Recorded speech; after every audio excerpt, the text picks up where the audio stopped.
Hi, my name is Tony Cimino-Johnson, and I am so excited to present to you my musical theater contemporary musical project of Bright Star, one of my all-time favorite musicals, and one that I've directed and produced here at my own school, Rock Ridge High School.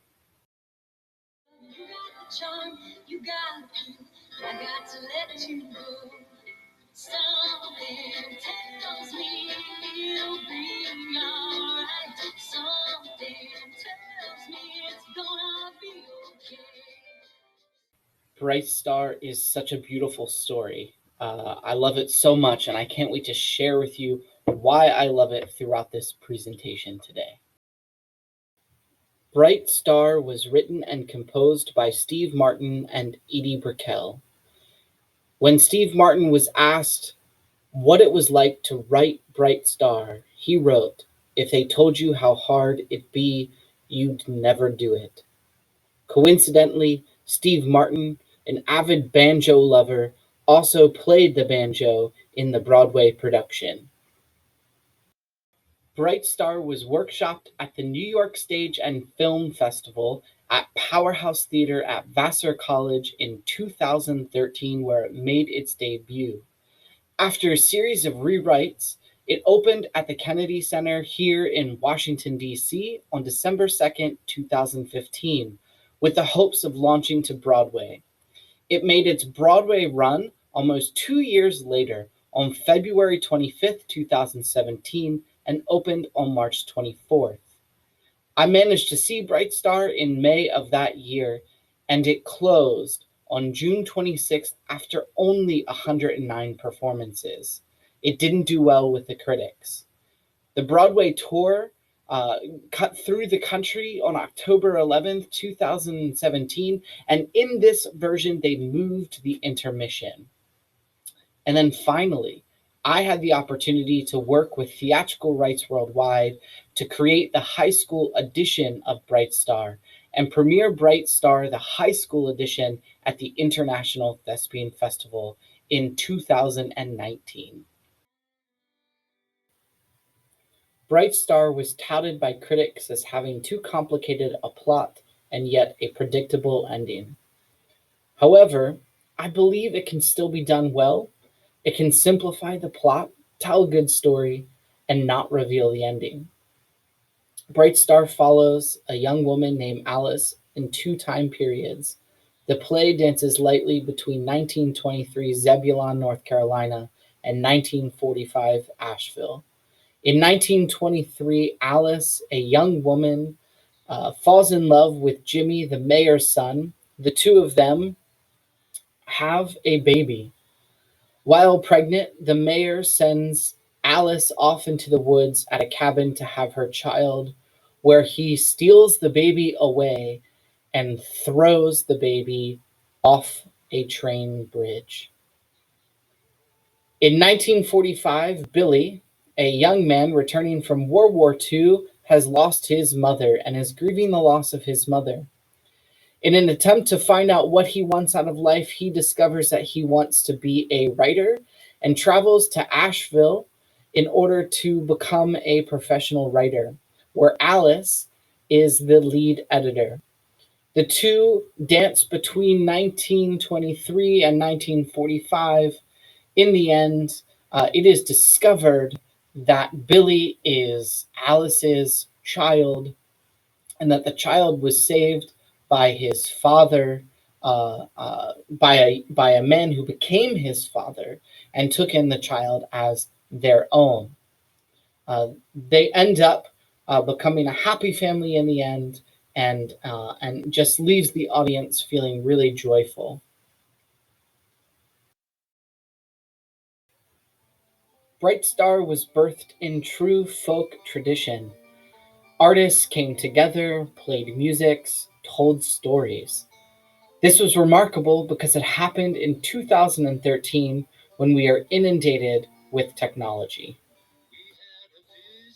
What's even more remarkable about Bright Star is that Edie Brickell and Steve Martin wrote this musical based off of a true story called The Iron Man Baby.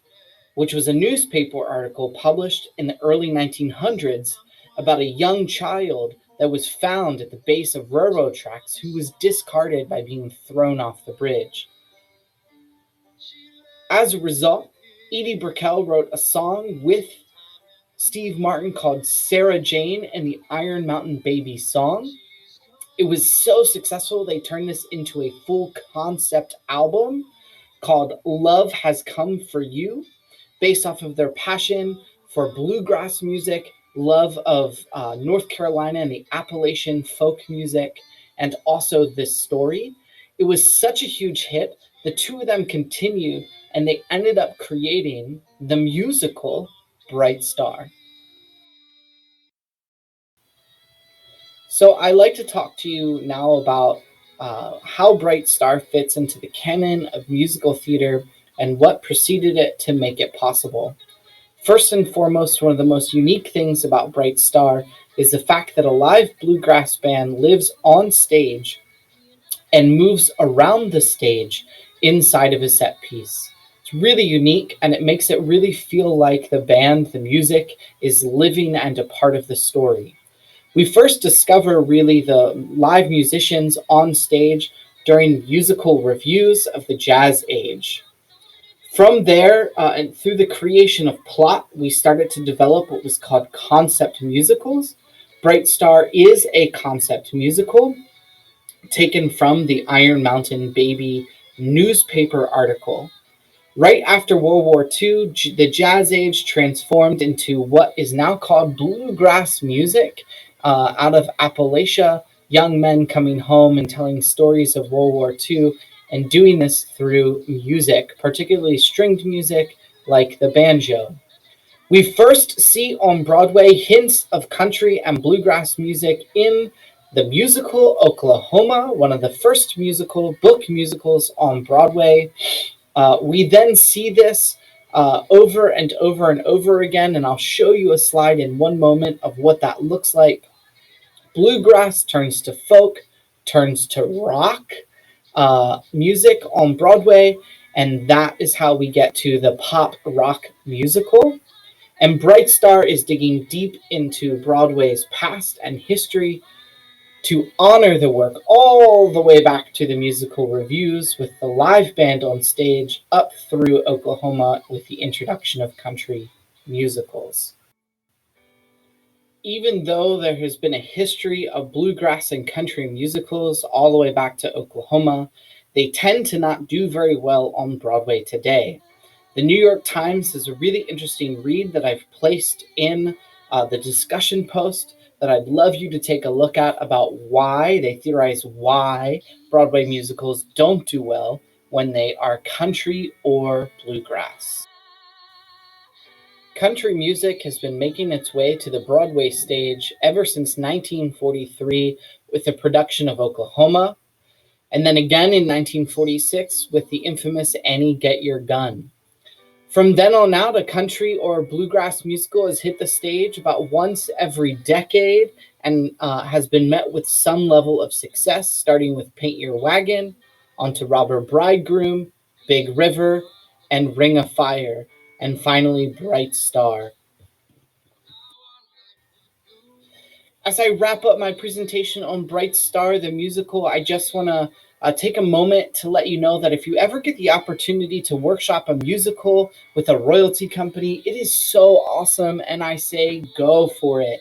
We had the opportunity to workshop the high school edition of Bright Star, and it was life-changing. I first met Jim Hoare, the executive vice president of TRW, when I produced and directed Ghost the Musical. When the royalties to Bright Star became available, I asked him if we could workshop the high school edition, and he gave us the green light.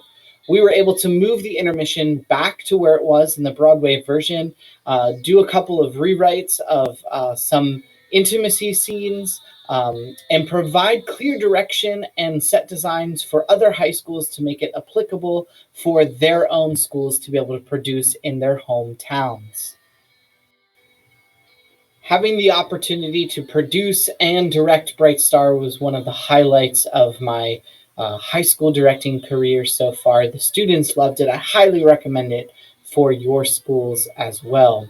And most importantly, taking it to the International Thespian Festival was a dream come true.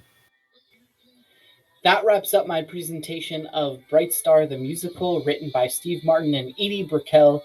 As you hopefully can tell, I'm super passionate about this project and about this story. I absolutely love it.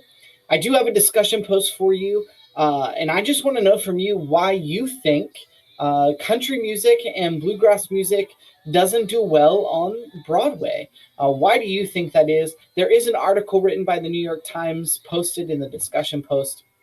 And finally, I did get permission from Theatrical Rights Worldwide to videotape our production at the International Thespian Festival and share it for educational purposes. So I've put the link and the password in the discussion post. Please don't share with anyone else, but if you want to watch it, feel free to.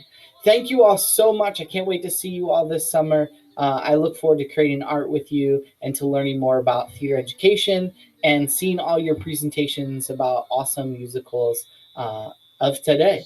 Thank you. Have a good one.